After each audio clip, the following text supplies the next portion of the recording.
सभी का स्वागत करती हूँ। तो आज का जो हमारा लेक्चर है वो है पॉलिटिकल साइंस। तो क्योंकि ये हमारा फर्स्ट लेक्चर है तो आज हम शुरुआत करते हैं कि पॉलिटिकल साइंस क्या है, पॉलिटिकल साइंस की मीनिंग क्या है। हम देखेंगे कुछ परिभाषाएं और पॉलिटिकल साइंस का जो नेचर है, पॉलिटिकल साइंस का जो स्कोप है या सब्जेक्ट मैटर क्या है, वो हम आज के लेक्चर में कवर करने का प्रयास करेंगे।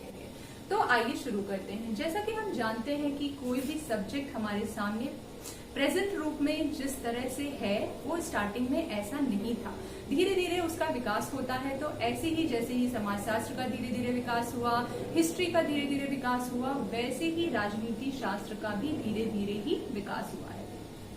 तो जैसा कि हम देखते हैं बहुत पुराने समय से जैसे जैसे एक्टिविटीज को हम पढ़ना शुरू करते हैं, जैसे जैसे हम अपने आसपास का नगर सिस्टम हमने देखा, बहुत सारे पुराने दार्शनिक थे जिन्होंने अपने आसपास की इस व्यवस्था को देखा, उसको पढ़ना शुरू किया, उसको लिखना शुरू किया। तो उन्होंने उसके कुछ कुछ नाम देना शुरू किए, जो कि अगर आप प्रेजेंट टाइम में जो पॉलिटिक्स शब्द देखते हैं उसका जो मॉडिफिकेशन है, जो उसका ओरिजिनल नेम है, उसको अगर हम देखेंगे तो उसको पॉलिटिकस नाम से पहले पुकारा जाता था।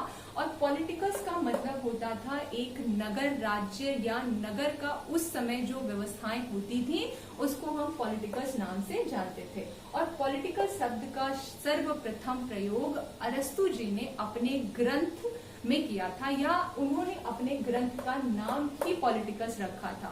उसी को धीरे धीरे मॉडिफाई करते हुए हमने पॉलिटिकल साइंस के रूप में जाना है।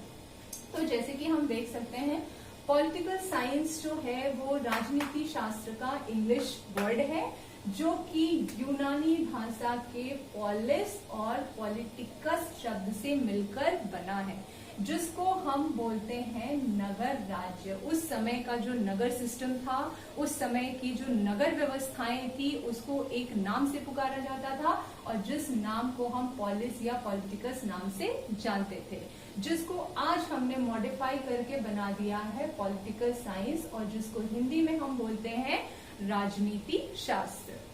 तो हम पॉलिटिकल साइंस की उत्पत्ति या उस शब्द की उत्पत्ति कैसे हुई है हमने देख लिया है। तो आइए देखते हैं इसकी कुछ परिभाषाएं। जैसे कि हम देख सकते हैं हमारी फर्स्ट परिभाषा है मैक्स वेबर की। इन्होंने ये बोला है कि राजनीति शास्त्र को शक्ति और संघर्ष का अध्ययन करने वाला विज्ञान माना जाता है।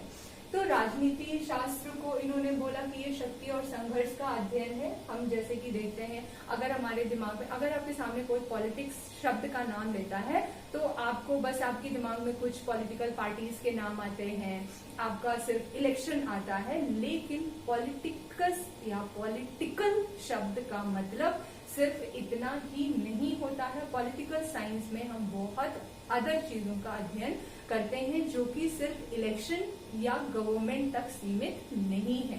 तो इन्होंने मैक्स वेबर ने बोला है कि राजनीति शास्त्र को शक्ति और संघर्ष का अध्ययन।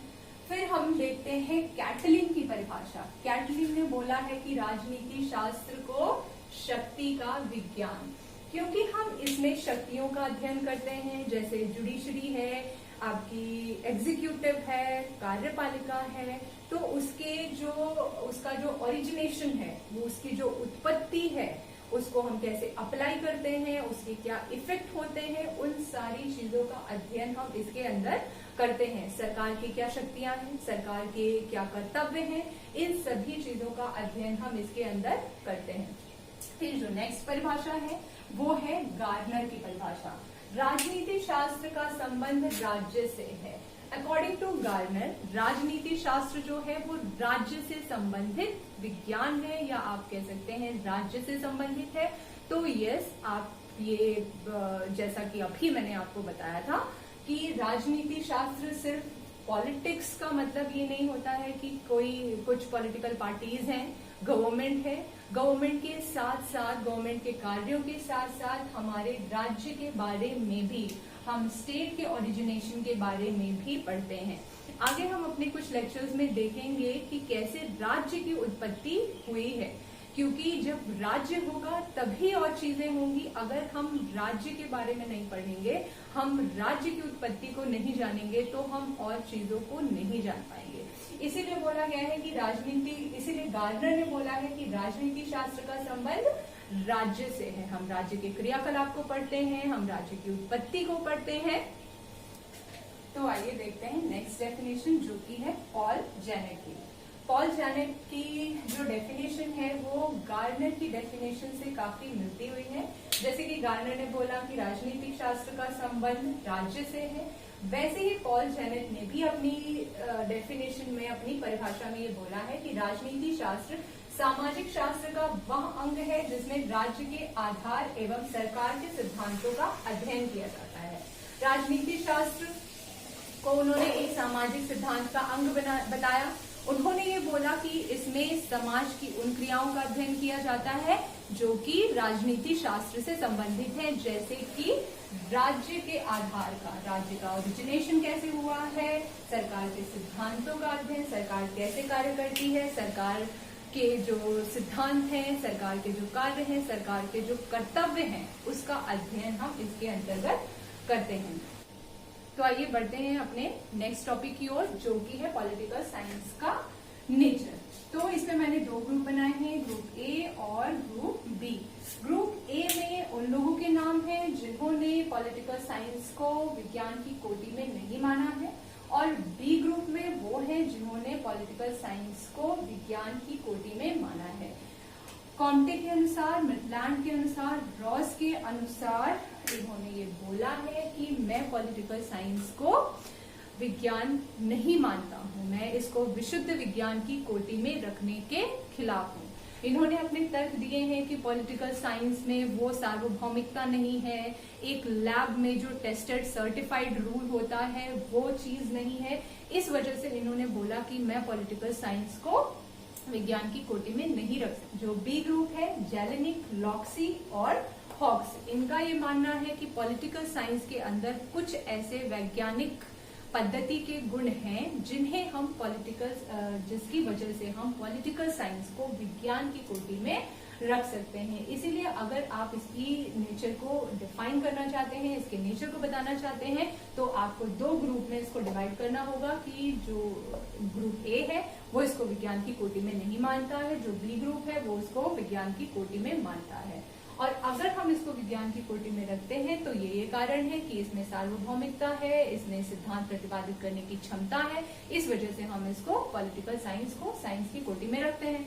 लेकिन जिन्होंने ये बोला है कि हम इसको पॉलिटिकल साइंस की कोटि में नहीं रखते हैं, तो वो क्यों नहीं रखते हैं? क्योंकि इसमें सार्वभौमिकता नहीं है, इसमें प्रॉपर सिद्धांत प्रतिपादित करने की क्षमता नहीं है, इसमें कोई सर्टिफाइड रूल नहीं है, इस वजह से ये इसको विज्ञान की कोटि में नहीं रखते हैं। तो अगर आप अपनी आंसर राइटिंग करते हैं तो उसमें आपको ये बताना है कि पॉलिटिकल साइंस, पहले आप ये पॉइंट्स को डिफाइन करेंगे, उसके बाद आप नीचे नोट करेंगे कि पॉलिटिकल साइंस जो है वो एक विशुद्ध विज्ञान नहीं है, वो विज्ञान और कला का मिश्रित रूप है, क्योंकि इसमें विज्ञान के भी गुण हैं और इसमें कला के भी गुण हैं। क्योंकि अगर हम पॉलिटिकल साइंस को विज्ञान की कोटि में रखना चाहते हैं तो उसके अंदर विज्ञान के सभी गुणों का होना आवश्यक है, जो कि पॉलिटिकल साइंस के अंतर्गत नहीं आते हैं।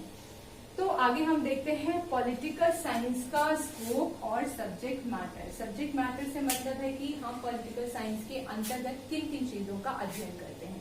तो जैसे कि हम देख सकते हैं पॉलिटिकल साइंस के अंतर्गत हम मनुष्य की आधुनिक क्रियाकलापों का अध्ययन करते हैं, हम शक्ति और संघर्ष का अध्ययन करते हैं, हम सरकार के सिद्धांतों का अध्ययन करते हैं, राजनीति शास्त्र के अंतर्गत सत्ता प्रभाव जैसी अवधारणाओं का अध्ययन होता है।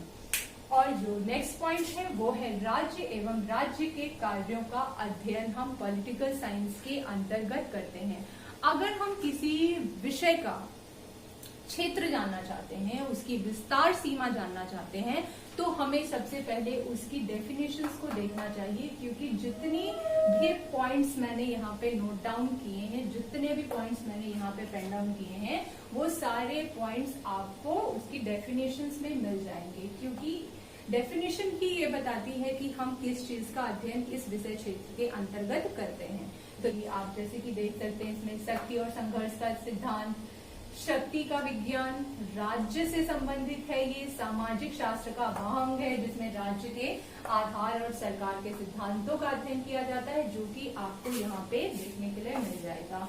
हम जो हमारा सब्जेक्ट मैटर है, जो हमारा स्कोप है पॉलिटिकल साइंस का, यही स्कोप है कि हम पॉलिटिकल साइंस में इन चीजों का अध्ययन करते हैं। तो आज के लिए बस इतना ही। हम मिलते हैं आपसे नेक्स्ट वीडियो में, तब तक के लिए नमस्कार।